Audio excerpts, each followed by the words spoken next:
परीक्षित ने प्रश्न किया कि गुरुदेव, आपने मनु महाराज की 3 बेटियों के वंश का आपूर्तिर्देव होतिश्चो प्रसूति ऋतु विश्रुता 3 बेटियों के वंश का विस्तार से वर्णन किया। और आपने ये भी कहा था कि 2 पुत्र भी हुए थे, प्रियव्रतोत्तान पादौ सतरूपापते सुतौ। द्विवचन है यहाँ पर, 2 पुत्र हुए थे। इसलिए वासुदेवस्य कलया रक्षायाम जगत स्थितौ, और ये साक्षात भगवान वासुदेव के ही अंश से कला से उत्पन्न हुए। तो अब इनका विस्तार से वर्णन करिए।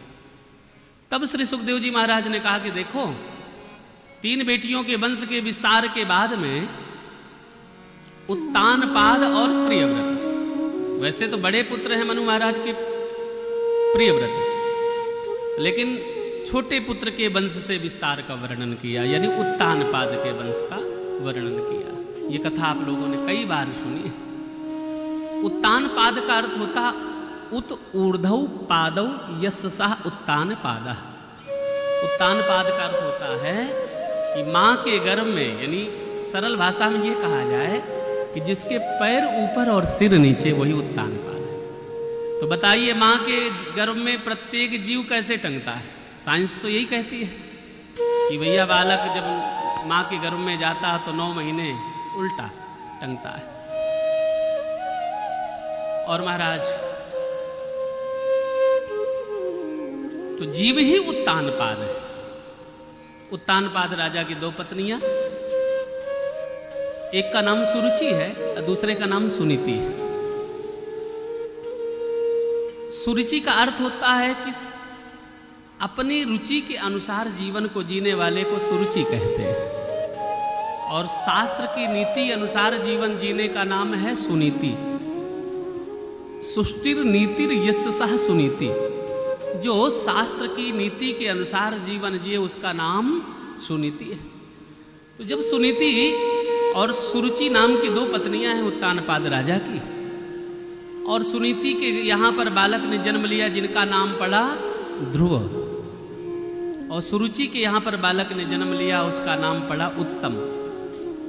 अपने जीवन, अपनी इच्छा अनुसार जीवन को जीने के अनुसार फल जो मिलेगा श्रेष्ठ मिल सकता है, उत्तम मिल सकता है, लेकिन फल अटल नहीं हो सकता। और जब शास्त्रों की नीति, शास्त्रों की आज्ञा, शास्त्रों की मर्यादा अनुसार जीवन को जीते हैं तो वो फल हमारा अटल, यानी ध्रुव सत्य रहता है, उसको कोई काट नहीं सकता। 5 वर्ष के ध्रुव जी महाराज हुए, पिता अपने सिंहासन पर बैठे थे। छोटे पुत्र उत्तम को गोद में ले रखा था। बालकों का स्वभाव जो छोटा बालक करे वही दूसरा बालक भी देख करके करने लग जाता है। आज ध्रुव जी महाराज अपने पिता की गोदी पर बैठना चाहते थे। सिंहासन ज्यादा ऊंचा था, लेकिन सिंहासन तक नहीं ध्रुव जी महाराज पहुंच पाए। तो तब तक सुरुचि यानी मौसी आई और हाथ पकड़ करके झकझोर दिया, चल नीचे। ध्रुव जी ने कहा, मौसी मैं भी पिता की गोदी पर बैठना चाहता हूं। बोले, तू पिता की गोदी पर बैठना तो चाहता, लेकिन तुझे पिता की गोदी में बैठने का अधिकार किसने दिया? बोले, मेरी मां ने दिया है। बोले, ध्रुव, यदि तू राजा की गोदी पर बैठना चाहता तो पहले जंगल में जा, भगवान का भजन कर। भगवान का भजन करने के बाद जब भगवान प्रकट हो जाएं तो उनसे कहना कि अगला जन्म मेरा सुरुचि महारानी के गर्भ से देना। जब तू मेरे गर्भ से जन्म लेगा तब राजा की गद्दी पर बैठने का अधिकारी होगा। तो एकदा सुरचे पुत्रम अंके मारो पुलालयन उत्तमम नारुरुक्षन्तम ध्रुवम राज्याभ्यनंदता। श्री सुखदेव जी महाराज ने वर्णन किया, एकदा सुरचे पुत्रो अंक मारोप्य लालयन। जैसे उत्तम को गोद में ले रखा था सुरुचि के बेटे को, तो उसी समय उत्तमम नाम नारुरुक्षन्तुम ध्रुवम राज्याभ्यनंदता। उसी समय ध्रुव आए और पिता की गोदी पर बैठने का प्रयास किया, झकझोर करके, डांट करके मौसी ने भगा दिया। जैसे डांट करके भगाया तो अपनी माँ के पास में आए, माँ मुझ में ऐसा कौन सा गुण नहीं है जो मैं पिता की गोदी में नहीं बैठ सकता। आज माँ ने ध्रुव को समझाया। हम लोगों के घर में ऐसा हो, यदि बालक शिकायत लेकर के आ जाए तो महाराज कहते चल तेरे संग चलते हैं। हाँ मीनाक्षी जी, आपको तो बहुत अनुभव होगा विद्यालय में। अभिभावक घर में शिकायत करने आ जाए तो अभिभावक तक आ जाते हैं विद्यालय में। हाँ महाराज, आज भगवान के भक्त ध्रुव ने जैसे अपनी माँ से कहा कि मेरे में ऐसा कौन सा दुर्गुण है, तब उसी समय माँ ने ध्रुव के मुख में हाथ लगा करके कहा, बेटा माम मंगलम तात परेश मुस्थाम। बेटा हम लोग किसी की अमंगल की कामना नहीं करते, अभी तो अपने मुख से मंगल ही मंगल करते हैं। तो मां मंगलम तात परेश मुस्थाम भुक्ते जने यद पर दुख दस्तत। तो सत्यम सुरुच्या विहतम भवान में यदुर्भगायाम उदरे गृहीत्वा। उदरे गृहीत्वा, ऐसा कौन सा मैंने कर्म नहीं किया जिससे मैं पिता की गोदी पर नहीं बैठ सकता। माँ ने कहा, बेटा तेरी मौसी ने ठीक तो कहा, जंगल में जाओ, भगवान का भजन करो, भगवान प्रसन्न हो जाएं तो फिर जगत पिता की गोदी पर बैठो। बाल हट 5 वर्ष की अवस्था, चले गए जंगल, आए वृंदावन, वृंदावन से मथुरा, मथुरा में जमुना जी में स्नान किया ध्रुव जी महाराज ने, और मधुवन में बैठ करके भजन किया। और जैसे भजन करने के लिए बैठी रहे थे, नारद बाबा का मिलन हुआ। नारद बाबा ने द्वादशाक्षर मंत्र ध्रुव जी को दिया। द्वादशाक्षर मंत्र यानी जिस मंत्र में 12 अक्षर हों। बहुत लोग जब मंत्र को जपते ओम नमो भगवते वासुदेवाय नमः, हमने बहुतों के मुख से सुना है नमः लास्ट में लगा दिया, लेकिन इस मंत्र को नमो भगवते तुभ्यम वासुदेवाय धीमहि, इस मंत्र को कैसे जपें? ओम नमो भगवते वासुदेवाय। नमः नहीं, नमः तो पहले लगा ही दिया, ओम नमो भगवते वासुदेवाय। द्वादशाक्षर मंत्र मिला ध्रुव जी को, तप किया, तप के प्रभाव से आज महाराज प्राणवायु देवताओं की रुक गई। और इस तरीके से इतिहास में ध्रुव जी ने ऐसा तप किया कि आप लोगों ने सुना कि त्रिरात्रांते प्राप्ते कपित्थ बदराशन, 3 दिन बाद लेते, फिर 6 दिन बाद लेते, दूसरे महीने में फिर 9 दिन बाद लेते, फिर लता पत्र आदि लेते, फिर जल पान करते, फिर 5वें महीने में वायु पान करते हैं, और 6वें महीने में उसको भी अपने हृदय में धारण कर लिए। सुखदेव जी कहते, राजन ध्रुव जी ने बाल रूप में इतना तप किया है कि पंचमे मत्स्यनु प्राप्ते जित श्वासो नृपात्मजः। हे राजन, अपने प्राण वायु को 5वें महीने में ही अपने हृदय में धारण कर लिया। और जाकर के क्या किया? बोले ध्यायन ब्रह्मो पदैकेनो तस्थौ स्थाणु शिवाचल, यानी ऐसा ब्रह्म का चिंतन किया कि भगवान ही अंदर आ गए। बोलो राधे राधे।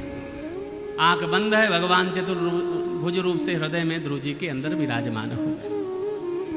जैसे ध्रुव जी महाराज के हृदय में भगवान नारायण चतुर्भुज रूप से विराजमान हुए, देवताओं को सांस लेने में दिक्कत हुई क्योंकि प्राणवायु को उन्होंने हृदय में धारण कर लिया। अब मान लो सांस लेने में दिक्कत हो, छाती में दर्द हो, तो सबसे पहला दिमाग जाता है कहीं हार्ट में कोई प्रॉब्लम तो नहीं आ रही। ब्रह्मा जी बोले सब गड़बड़ है सरकार, देवता बोले सरकार बीपी भी ठीक है, सब कुछ ठीक है, लेकिन सांस लेने में दिक्कत है, कहीं कुछ गड़बड़ी तो नहीं है। अब महाराज देवता दौड़े दौड़े ब्रह्मा जी के पास पहुंचे। ब्रह्मा जी ने कहा यही तो मुझे भी समस्या हो रही है। अच्छा, और जैसे ब्रह्मा जी ने कहा कि ये समस्या में हो रही तो देवता और घबराए, बोले सरकार कुछ तो निदान करो। बोले चलो प्रभु के पास। ब्रह्मा आदि देवता मिल करके भगवान के पास पधारे और भगवान के पास जाकर के बोले नैवम विदामो भगवान प्राणरोधम, हे प्रभु आपकी शरण में है, हमें कुछ नहीं पता कि क्या हो रहा है, लेकिन प्राण संकट में है, प्राणवायु श्वास लेने में समस्या है। तो नैवं विदामो भगवन् प्राणरोधम चराचरस्याखिल सत्वधाम्नः विधेहि तन्नो वृजनात् विमोक्षं प्राप्ता वयं त्वां शरणं शरण्यम् प्राप्ता वयं त्वां शरणं शरण्यम्। हे प्रभु, नैवं विदामो भगवन प्राणरोधम चराचरस्य अखिल चातु। ये चराचर ब्रह्मांड जो है ना, सत्व धामना, निश्चित रूप से प्राणवायु में संकट है, श्वास लेने में समस्या है, आप ही कुछ कृपा करें। भगवान मुस्कुरा करके बोले चिंता मत करो, किसी का हार्ट अटैक होने वाला नहीं। क्यों? बोले मेरे भक्त ने प्राणवायु को अपने हृदय में धारण कर रखा है। अभी मैं जाता हूं, दर्शन दूंगा, उसके हृदय से प्राणवायु को मैं बाहर करूं। आज जैसे भगवान पधारे हैं तो लक्ष्मी जी ने कहा, प्रभु इतने नन्हे से बालक को दर्शन देने आप जा रहे हैं तो मैं भी उस बालक को देखना चाहती हूँ। माँ लक्ष्मी के साथ में भगवान पधारे। भगवान ने चतुर्भुज रूप धारण करके आज ध्रुव जी को दर्शन दिया। हाँ, और हरि अवतार से भगवान ने ध्रुव पर कृपा करी। अब यहाँ पर ऐसी स्थिति कि भगवान चतुर्भुज रूप से खड़े, लक्ष्मी जी बगल में खड़ी, ध्रुव जी महाराज आंख नहीं खोल रहे हैं, हृदय में वही झांकी है। लक्ष्मी जी ने इशारा किया, बोले प्रभु ऐसा अलबेला भक्त है आपका, आप वैकुंठ त्याग करके दर्शन देने आए हो, ये आंख ही नहीं खोल रहे।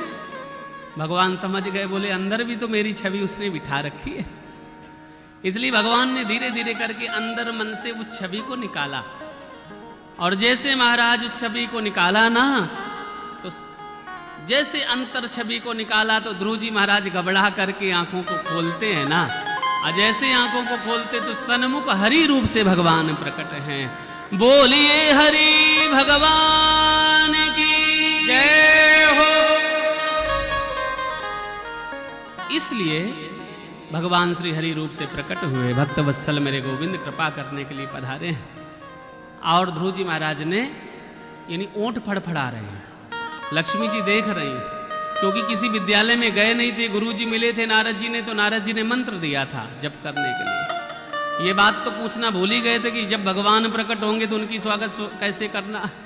जैसे ओंठ फड़फड़ाने लगे तो भगवान समझ गए कि मेरे लाडले भक्त के ओंठ पर शब्द आना चाहते हैं, लेकिन अभी ये बोल नहीं पा रहा। इसलिए आज मेरे गोविंद ने अपना स्पर्शे बाम कपोले, स्पर्श कराया बाम कपोल में। बोले क्या? बोले कंबुना मने शंख को भगवान ने आज बाएं कपोल पर स्पर्श करा दिया। कृतांजलिम ब्रह्ममयेन कंबुना स्पर्श से बालम कृपया कपोले। आज बालक ध्रुव के कपोल पर कंबुना मने शंख को स्पर्श करा दिया। और देखो, ये परंपरा तो हमारे शास्त्रों की है। शास्त्र यानी भागवत की कथा सुनते हैं तो ये तो मंत्र हैं, आगे आगे हमको रास्ता बताते चले जाते हैं। आज भगवान ने ये लीला क्यों करी? स्पर्श क्यों कराया बाम कपोल पे शंख को? भगवान कहते हैं देखो मेरे हाथ पर दक्षिणवर्ती शंख है, पांचजन्य शंख है, और ध्रुव मेरा भक्त है और ये कभी विद्यालय में गया नहीं पढ़ने, तो इसके कंठ पर सरस्वती कैसे प्रस्फुटित हो? तो शंख स्पर्श कराया। इसलिए हमारे घरों में भी छोटे छोटे बालक होते हैं, उनको पढ़ाने के लिए दक्षिणवर्ती शंख में पानी भर करके रात में रखें और वही पानी बालकों को देवें तो बालकों की बुद्धि तीव्र हो जाती है। आज भगवान ने इस लीला के माध्यम से ये सब सिखाया। और इस तरीके से ध्रुव जी महाराज ने भगवान की 12 श्लोकों में स्तुति करी। बोलिए वृंदावन बिहारी लाल की जय।